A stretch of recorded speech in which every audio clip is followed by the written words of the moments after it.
বর্ণালী গুণগত রসায়নের মধ্যে সবচেয়ে ইম্পর্টেন্ট একটা টপিকস, যে টপিকসটা থেকে মেডিকেল ভর্তি পরীক্ষায়, বিশ্ববিদ্যালয় ভর্তি পরীক্ষায়, বোর্ড পরীক্ষায় তো অবশ্যই কোশ্চেন হয়।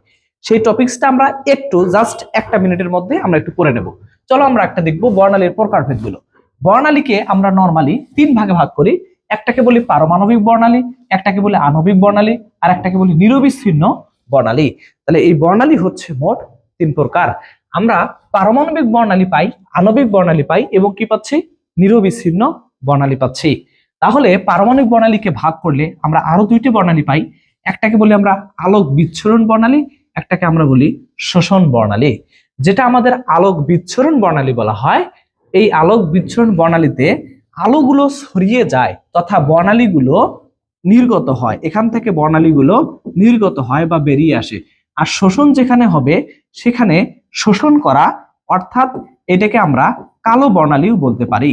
অর্থাৎ যে বর্ণালীতে সবগুলো রঙিন আলোগুলোকে শোষণ করে নিচ্ছে সেটার নাম শোষণ বর্ণালী। আর আলোক বিচ্ছুরণ বর্ণালী বা উজ্জ্বল বর্ণালী, যেগুলোতে রঙিন আলোগুলো আমরা পাই। এর আলোর সবচেয়ে ভালো উদাহরণ হচ্ছে, এটাকে আমরা পারমাণবিক বর্ণালীর আলোক বিচ্ছুরণ বর্ণালীতে সবচেয়ে ভালো উদাহরণ হচ্ছে যেমন সোডিয়াম বর্ণালী, তারপর হচ্ছে পটাশিয়ামের বর্ণালী, বেরিলিয়ামের বর্ণালী, ক্যালসিয়ামের বর্ণালী, হাইড্রোজেনের বর্ণালী, মার্কারির বর্ণালী। এই যে বর্ণালীগুলো আমরা পাই সবগুলোই হচ্ছে আমাদের আলোক বিচ্ছুরণ বর্ণালী। এবং এই পরমাণুগুলোকে শনাক্তকরণ করতে গিয়ে আমরা এক ধরনের রেখা পাই, সেই রেখাটার নাম হলো নাসর রেখা। কি রেখা পাচ্ছি আমরা? নাসর রেখা। এই নাসর রেখাটাও কিন্তু আমাদের আলটিমেটলি আলোক বিচ্ছুরণ বর্ণালী কিংবা পারমাণবিক বর্ণালী অর্থাৎ রেখা বর্ণালীর অন্তর্ভুক্ত। অর্থাৎ পারমাণবিক বর্ণালীকে আমরা রেখা বর্ণালী বলি, সেই রেখা বর্ণালীর নাসর রেখাও এক ধরনের পারমাণবিক বর্ণালী কিংবা রেখা বর্ণালী। এবার নিরবিচ্ছিন্ন বর্ণালী যেটা আছে, সেই নিরবিচ্ছিন্ন বর্ণালীর উদাহরণ হচ্ছে সূর্যের আলো। সূর্যের আলো দেখবা তোমরা, সূর্যের আলো যখন, এই যে সূর্যের আলো যখন সূর্য মামা হাসে, সূর্যের আলো পৃথিবীতে চলে আসে, সূর্যের আলোতে 7টি বর্ণের আলো পাওয়া যায়। এই 7টি বর্ণের আলোকে আমরা সংক্ষেপে বেনি আসহ কলা বলি। এই 7টি বর্ণ পৃথিবীতে যখন আসে আমরা কিন্তু 7টি বর্ণ পৃথক পৃথক ভাবে দেখতে পাই না, একত্রে দেখতে পাই।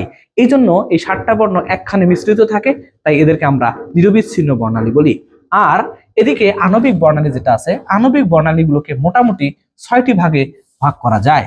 এই 6টি বর্ণালীর একটা নাম হচ্ছে ইএসআর বর্ণালী, একটা নাম এনএমআর বর্ণালী, একটা নাম রমন বর্ণালী, একটা নাম কম্পন বর্ণালী, আর একটা নাম ইলেকট্রন বর্ণালী, আর একটা নাম হচ্ছে আবর্তন বর্ণালী। এই যে 6টা বর্ণালীকে আমরা একটা খুব সহজ ভাবে মনে রাখতে পারি। যেমন আমরা বলতে পারি ঈশার কানে, ঈশার কানে রমনের, রমনের নাকে, রমনের নাকে ইলেকট্রন আবর্তন করে, ইলেকট্রন আবর্তন করে, আবর্তন করে। আমরা এই ছোট্ট ছন্দটুকু মনে রাখতে যদি পারি, ঈশার কানে রমনের নাকে ইলেকট্রন আবর্তন করে। যেমন ঈশা, ঈশা মানে ইএসআর বর্ণালী, কানে, কানে মানে হলো এই যে কম্পন বর্ণালী, তারপরে হচ্ছে রমন, রমন মানে রমন বর্ণালী, নাকে মানে এনএমআর বর্ণালী, ইলেকট্রন মানে ইলেকট্রন বর্ণালী, আবর্তন করে মানে হচ্ছে আবর্তন বর্ণালী। জাস্ট একটু যদি তুমি লেখে লেখে মনে রাখার চেষ্টা করো, দেখবো বর্ণালী নিয়ে আর কোথাও তোমার এমসিকিউতে আটকাবে না। আশা করছি প্রত্যেকে বুঝতে পেরেছো। সবাইকে ধন্যবাদ।